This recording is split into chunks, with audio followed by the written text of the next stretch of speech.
시편 2편은 1편과 짝을 이루어서 시편 전체의 서론 역할을 하고 있다고 어제 잠깐 말씀을 드렸는데요.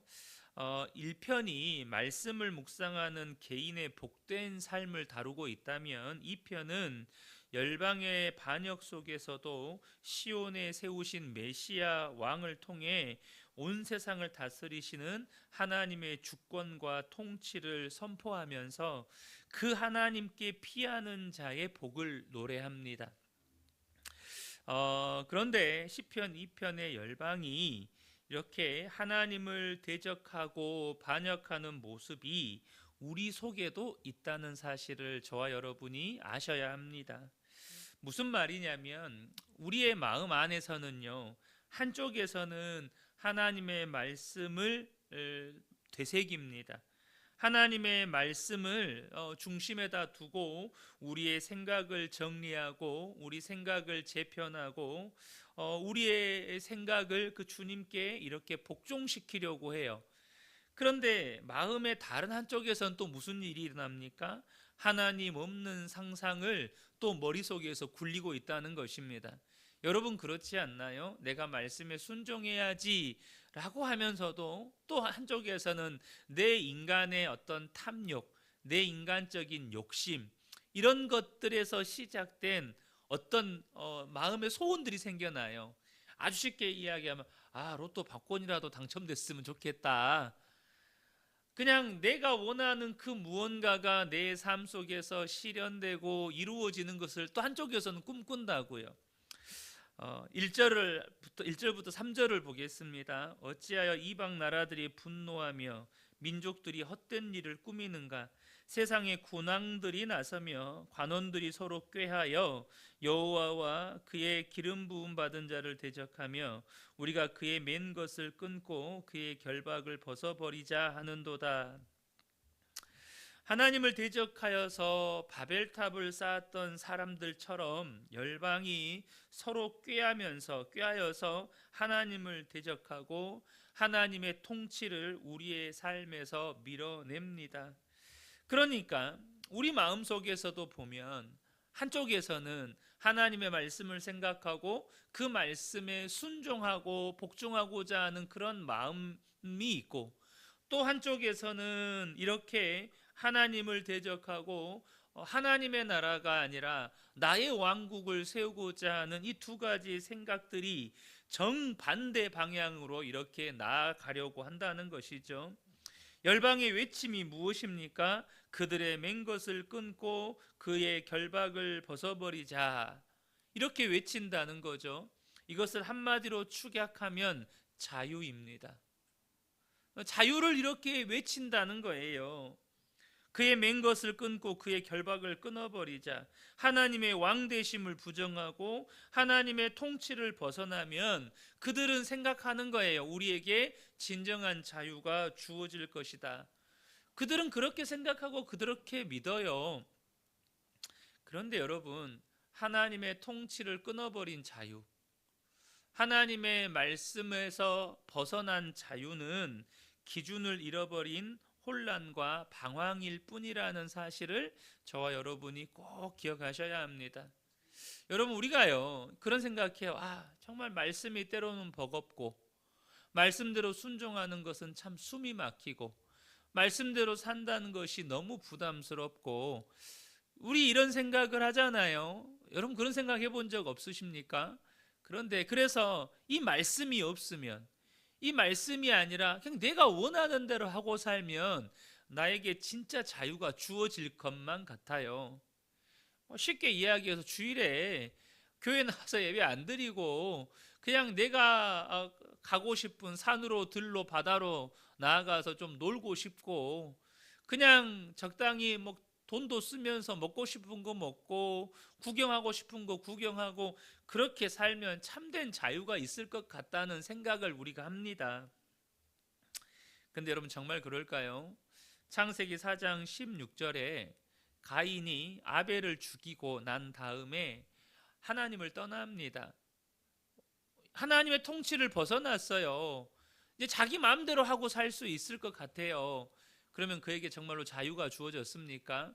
창세기 4장 16절을 보면 가인이 여호와 앞을 떠나서 에덴 동쪽 놋 땅에 거주하더니, 그냥 이 한글로 번역된 이 구절만 보면 하나님을 떠나서 더 이상 에덴 동산에 거주할 수 없으니까 놋이라는 지역으로 가서 그 땅에서 거주했나 보다, 이렇게 생각할 수 있어요. 그런데 여러분, 성경에는 그 단어에 중요한 의미가 담겨져 있는 경우들이 정말 많다고 말씀을 드렸죠.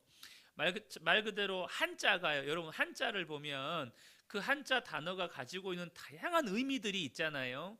비슷하게 히브리어도 그 단어가 가지고 있는 의미가 정말로 중요한 의미를 담고 있는 경우가 많아요. 가인이 아벨을 살해하고 하나님을 떠났습니다. 그 말은 그가 하나님의 왕 되심과 그분의 통치를 거부했다는 거죠. 그리고 그가 에덴 동쪽에 있는 놋 땅에 거주했다는 것이죠. 그런데 여러분, 이 에덴 동쪽이라는 이 동쪽이라는 뜻이 뭘 의미하냐면 에덴에서 계속해서 멀리 갔다는 거예요.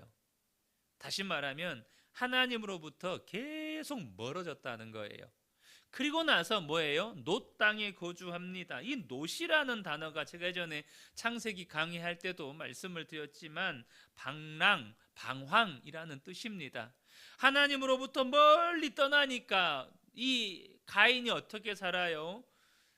방황하고 혼란 속에서 방황하고 방랑하면서 살았다는 거예요. 분명히 거주했는데, 이 땅에 거주했는데 그는 계속해서 혼란 속에서 어찌할 바를 모르고 방황하고 방랑 속에 살았다는 거예요.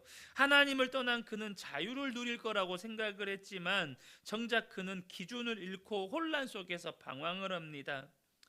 여러분, 꼭 기억하셔야 합니다. 하나님을 떠나게 되면 자유를 누릴 것 같지만 이 질서가 없는 자유는 욕망의 종이 될 뿐이라는 거예요. 그러나 말씀을 깊이 묵상하면 묵상할수록 거울에 비춰진 나를 보는 것처럼 말씀에 비춰진 나 자신을 보게 됩니다. 그럼 말씀이 비춰주신 나는 어떤 사람이에요? 내가 얼마나 악한 죄인이고 얼마나 소망 없는 존재이고 하나님의 은혜 없이는 결코 살 수 없는 연약하고 무익한 존재라는 사실을 알게 됩니다. 동시에 하나님이 얼마나 위대하신 하나님이신지, 무엇보다 그분이 나를 얼마나 사랑하시는지, 나를 위해서 무슨 일을 하고 계시는지, 나를 통해 무슨 일을 하고 싶어 하시는지를 깨닫게 됩니다.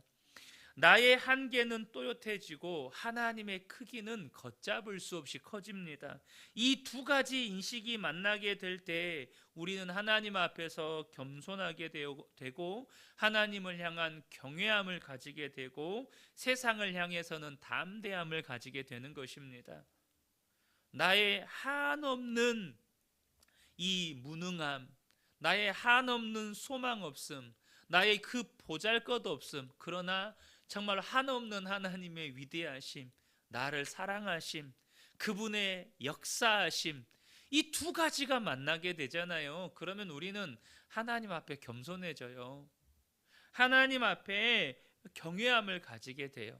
그런데 반면 세상을 향해서는 더 이상 방황하지 않고 더 이상 혼란 속에서 헤매지 않고 담대함을 가지게 된다는 것입니다. 여러분, 요즘 붙들고 있는 걱정이나 염려가 있습니까? 그것은 도대체 무엇을 지키려는 불안에서 시작된 걱정과 염려입니까? 그 일이 내 삶에 하나님 나라를 세우는 것입니까? 아니면 내 왕국을 넓히는 것입니까? 이 새벽의 말씀 앞에서 저와 여러분 자신을 돌아보는 은혜가 있기를 축복합니다. 그렇게 하나님을 대적하는 열방을 보실 때 하나님은 어때요? 조용히 비웃으신다는 거예요. 4절에 하늘에 계신 이가 웃으심이여 주께서 그들을 비웃으시리로다. 세상은 요란한 계획과 과열된 경영과 헛된 망상으로 분주합니다. 그러나 그 모든 것에는 뭐가 없어요? 하나님이 없어요. 하나님 없는 계획과 설계는 결국 자기 과신 위에다가 성을 쌓는 것에 불과합니다. 창조의 주인을 밀어내고 스스로 주인 되려는 그 어긋남, 그 죄악은 반드시 심판을 부르게 됩니다. 5절에 그때의 분을 바라며 진노하사 그들을 놀라게 하여 이르시기를. 여러분, 노아 홍수 심판 이후에 인간은 여지없이 타락합니다. 그리고 타락한 인간들은 하나님을 대적하여 스스로 뭘 하죠? 바벨탑을 쌓기 시작해요. 그들은 무엇을 위해 바벨탑을 쌓았을까요? 창세기 11장 3절과 4절을 보면 서로 말하되 자 벽돌을 만들어 견고히 굽자 하고 이에 벽돌로 돌을 대신하며 역청으로 진흙을 대신하고 또 말하되 자 성읍과 탑을 건설하여 그 탑 꼭대기를 하늘에 닿게 하여 우리 이름을 내고 온 지면에 흩어짐을 면하자 하였더니, 여기 뭐라고 돼 있어요? 우리 이름을 내자. 그들이 바벨탑을 쌓은 동기가 우리의 이름을 내기 위한 것이었다는 거예요. 이 우리의 이름을 내고라는 히브리어를 직역하면 우리 스스로를 위하여 이름을 새기자라는 뜻이에요. 그들은 바벨탑을 쌓을 때 벽돌을 구웠는데 벽돌 하나하나에다가 자기 이름들을 새겨 넣었다는 거예요. 그들은 하나님을 부정하고 자신들이 영광을 얻고 자신들이 명성을 얻고 자신들의 이름을 높이려고 했습니다. 이처럼 사람은요, 자기 이야기, 자신의 이름과 업적과 흔적을 남기려고 해요. 여러분 어떻습니까? 여러분 교회 안에도요, 이런 일들이 참 많습니다. 무슨 말이에요? 나 인정해달라 이거예요. 나 이런 사람이라 이거예요. 나 이런 은사와 능력이 있다 이거예요. 나 그거 알아줘야 된다는 거예요. 나 무시하지 말라는 거예요. 여러분 교회 안에도 이런 일이 정말 많습니다. 그런데 여러분 기억하셔야 합니다. 오래 남는 것은 하나님의 이야기에 편입된 삶입니다. 무슨 말이냐? 하나님의 역사에 동참하는 삶, 하나님의 말씀 안에 거하는 삶, 하나님의 말씀이 쓰여져 가는 삶이 남는다는 거예요. 베드로전서 1장 24절 25절 보면 그러므로 모든 육체는 풀과 같고 그의 모든 영광은 풀의 꽃과 같으니 풀은 마르고 꽃은 떨어지되, 여러분 보세요. 모든 육체는 풀과 같대요. 그리고 그의 모든 영광 뭐죠? 그 사람의 이름, 그 사람의 업적, 그 사람의 흔적들은 그 풀의 꽃과 같대요. 여러분 화무 11홍이라는 말 아시죠? 열흘 이상 붉은 꽃이 없대요. 열흘 이상 피어있는 꽃이 별로 없대요. 우리의 삶의 업적과 우리의 이름과 우리의 흔적이 그와 같다는 것입니다. 그것은 우리의 육체가 사라지면서 꽃이 떨어짐과 같이 그냥 다 사라질 거라는 거죠. 그런데 25절에 보면 오직 주의 말씀은 세세토록 있도다 하였으니 너희에게 전한 복음이 곧 이 말씀이니라. 여러분 무엇이 영원히 남을까요? 나의 이름을 높이고 나의 업적을 남기고 내 흔적을 남기는 그 삶이 여러분 영원히 오래 남는 것일까요? 그렇지 않다는 겁니다. 영원하신 하나님의 말씀을 붙잡고 그 말씀에 순종하며 하나님의 말씀의 열매를 맺는 삶만이 세세토록 있게 된다는 거죠. 하나님의 말씀을 붙잡고 그 말씀의 인도하심을 따라 말씀에 순종할 때 내 삶에 하나님의 말씀이 열매 맺고 하나님의 말씀의 흔적들이 남는 그 삶이 여러분 영원하다는 거예요. 그렇다면 여러분이 지금 두려워하고 있는 것은 내가 하나님의 뜻에서 벗어나는 것이 두려운 것입니까? 아니면 나라는 존재가 세상에서 혹은 내 옆에 있는 사람들에게 인정받지 못하고 존경받지 못하고 박수받지 못하고 높임받지 못하고 그래서 세상에서 성공하지 못했다고 평가받는 것이 두려운 것입니까? 여러분 계획을 세우기 전에 여러분 스스로에게 먼저 목적을 물어보시기를 바랍니다. 이 일이 하나님의 말씀에 순종하는 것인가? 이 일이 하나님의 뜻을 이루는 것인가? 이 일에 감추어진, 숨겨둔 나의 의도와 목적은 없는가? 여러분, 우리가 계획을 세우기 전에 혹은 어떤 일을 실행하기 전에 먼저 물어보셔야 한다는 것입니다. 여러분, 영광이라고 하는 건 내가 무언가를 쌓아가는 게 아니고 영광의 주님의 역사에 참여하는 것입니다. 내가 뭔가를 쌓아가는 게 아니에요. 영광스러운 주님이 하시는 그 일에 내가 동참하고 그 일에 내가 주님의 도구로 쓰임 받는 거예요. 사랑하는 성도 여러분, 저는 우리 성도님들이 잠깐 있다 사라질 정말로 이야기의 비련의 주인공이 아니라 정말로 열흘 이상 북지 않을, 열흘 이상 피어 있지도 못할 그런 꽃과 같은 인생이 아니라 영원한 하나님 나라의 이야기에, 영원한 하나님 나라의 역사의 동역자로 서게 되시기를 예수님의 이름으로 축복합니다. 주님이 영원하십니다. 영원하신 주님이 모든 나라와 모든 민족과 온 우주를 다스리십니다. 그렇다면 우리가 그 주님을 거부하는 것이 아니라 그 주님의 다스림 속에서 주님의 말씀에 순종하여 살아갈 때 여러분, 우리는 영원하신 주님과 함께 영광을 얻게 될 것입니다. 이 은혜가 우리 모든 성도님들께 함께 하시기를 예수님의 이름으로 축복합니다.